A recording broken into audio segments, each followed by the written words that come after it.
Свинско филе в сос от гъби, бира и още нещо. В тиган наливаме 3 супени лъжици олио. С горещената мазнина поставяме свинските филета. Запичаме по 2-3 минути от всяка страна, докато станат златисто кафяви. Изваждаме в чиния. В същия тиган прибавяме около 20 грама краве масло или 2 супени лъжици олио. Щом се разтопи кравето масло, прибавяме един лук нарязан надълго и запържваме докато омекне.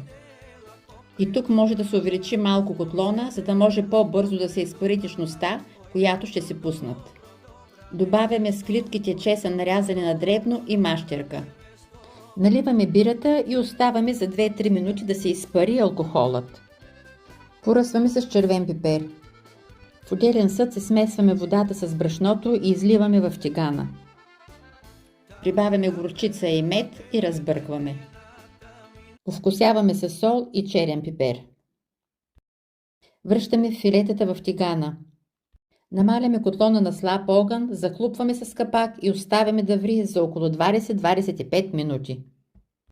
На 10-та минута обръщаме месото. Тези вкусни филенца могат да се съчетаят с печени картофи, картофено пюре или ориз. Да ви е вкусно!